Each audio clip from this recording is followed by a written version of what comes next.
In this tutorial, I want to show you the routing matrix in Reaper. If you go to the View menu here, you can choose Routing Matrix. Now if you notice, mine's not docked. If I hit right click, I can dock it again. The reason I don't like to dock it is because it's kind of hard to see the whole thing. So I'm going to undock it for now. But if you prefer, you can keep it docked. Think of this as your patch bay for your entire project. You have all your sources here, and all your destinations here. The sound comes in this way and flows this way.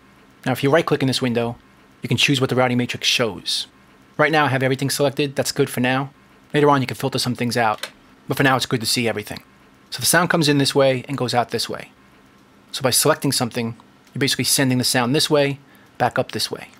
Over here you have your tracks, see loop 1, strings, tambourine, just like this. And destination has the tracks also. You have your inputs, like your microphones and such, plugged into your hardware interface. Then you have your outputs, like your main amp and headphone amps and things like that. All the hardware outputs on your audio interface. Now if you notice, they're not really named very well. Input 1, input 2, input 3. Not very useful. So if you want to change that, go to your preferences and go to audio. And right down here, channel naming mapping. Make sure these two are selected. And then right here, you can add names to all your inputs. So I can just double click this. Say I'm doing drums, do kick. 2 might be snare. And when you're happy with all this, you can just save it. And then later on, if you want to recall it, which is what I'm going to do right now, hit load, choose the one called drums, and you see all my drums set up. Kick, snare, toms, overhead, rooms.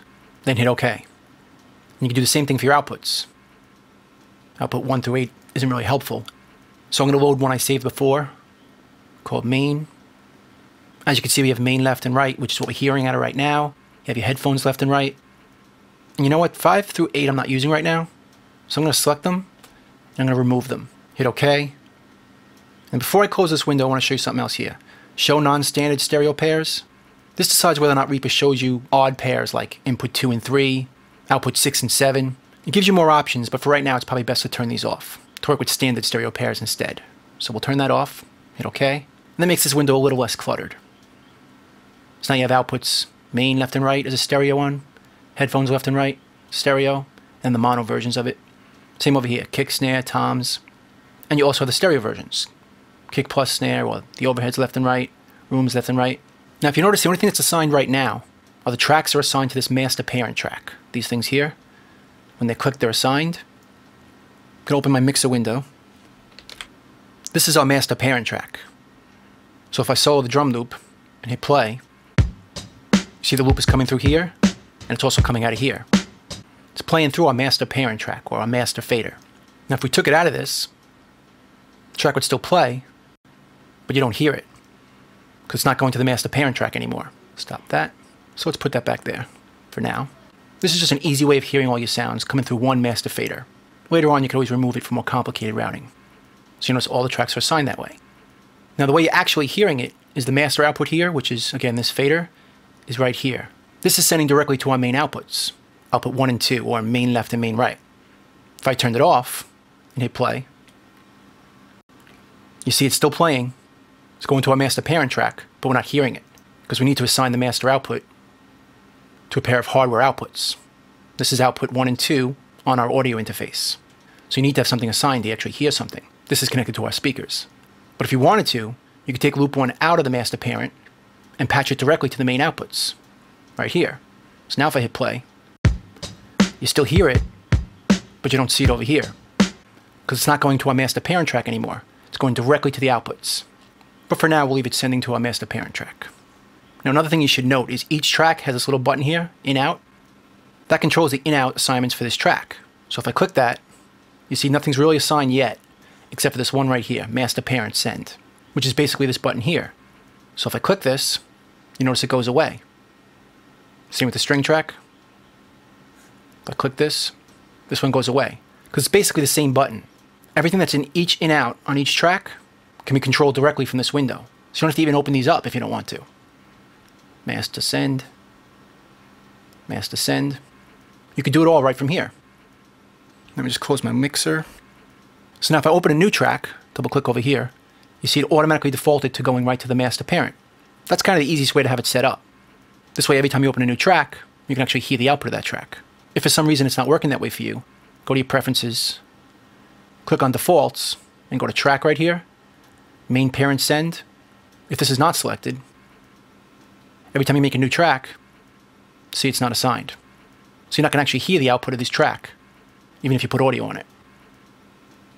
So I recommend for now, leaving that preference on. So now a new track automatically defaults to sending to that master parent, which then goes to your main outputs. So now you have these inputs here. This is where your microphones or keyboards are plugged in directly to your audio interface, right over here. And as we did before, they're all named. So from here, you can decide the input on each track. So let's say, let me delete this track for now. Let's say I made a new track, and I'm going to record a tom. Say tom 1.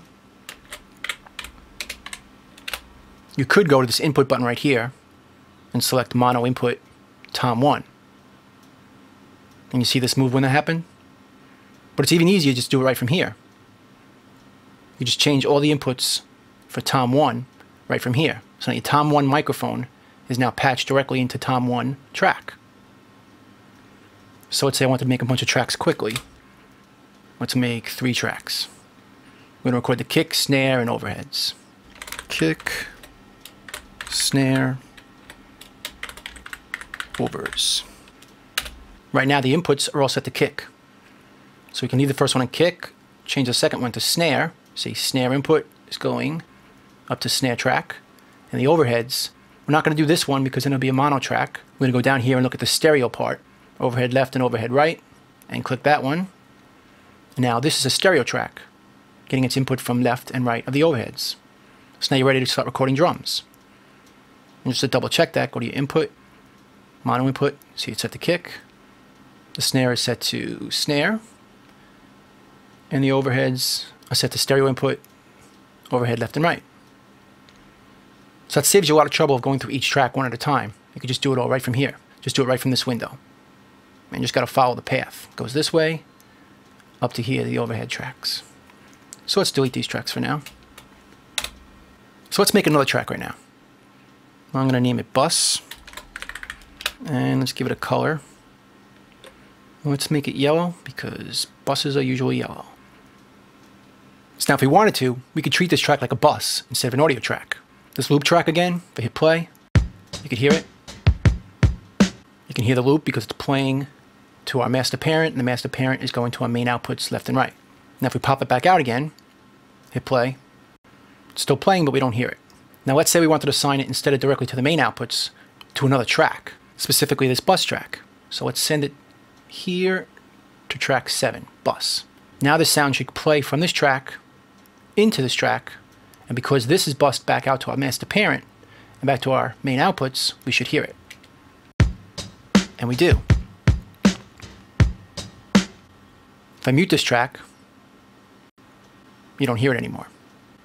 Because the sound is actually coming from here, into this track, back out to our master parent, back to the main outputs. Now if I open my mix window, you can see it from here. Hit play.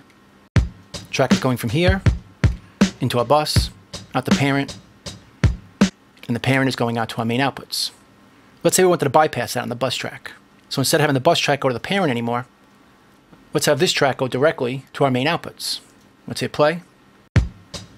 Again, we still hear it, and it's going to our bus, but it's not going to our parent anymore, even though we're hearing it, because it's going around our parent and going directly to our main outputs.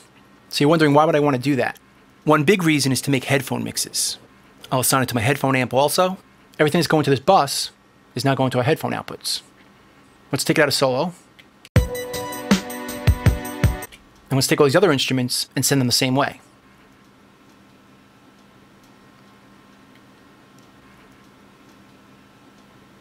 So now they're all going to here instead.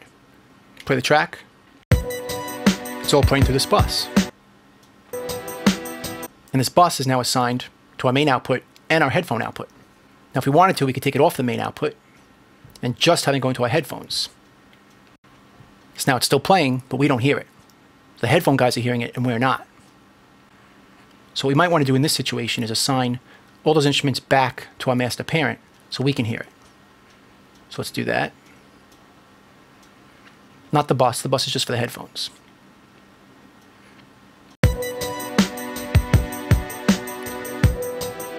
So now we're hearing it, and the bus is sending to the headphones. So if I muted this, the headphone guys are not hearing it anymore, but we are. So let's switch it up for a second.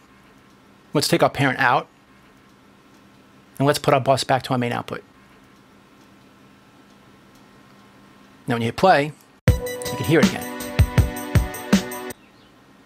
But what we're actually hearing is not this, we're hearing these things. So if I stop sending the loop to the bus, we don't hear the drum loop anymore. Or the strings, or the tambourine. Right now we're monitoring the headphone mix. And if you right click any of these buttons here, you get a fader for that. So check this out.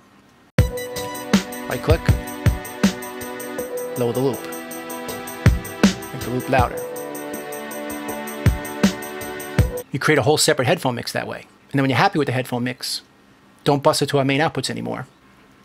Just send it to the headphone outputs, and then go back to monitoring the way we were before, to our parent track. So now if I change the volume over here, you don't hear the difference. Just the headphone mix heard that change I just made. So you can just right click and make adjustments to your headphone mix right here. And because this mix is not feeding our main bus, we're not hearing it. Just the headphone guys are. So we can set up a completely different mix for the headphones as opposed to what we're listening to, which is the main mix. So as you can see, you can get pretty complex with this. But the beauty of the routing matrix is you can do it all from in here. This is your master patch bay for your project. The sources come in this way, and the destinations go out this way. One other thing to note is there's an X in a few of these, right down the line. That just prevents you from causing any feedback. This way I can't take this loop 1 and send it back to loop 1. It'll feedback indefinitely and make a lot of noise and blow your speakers. So they automatically X these out so that can't happen. So that's pretty much it. That's the routing matrix in Reaper. I'll be referring to this window a lot in future tutorials, so it's important that you understand it. I hope you learned something from this tutorial, and I'll see you next time. Thanks.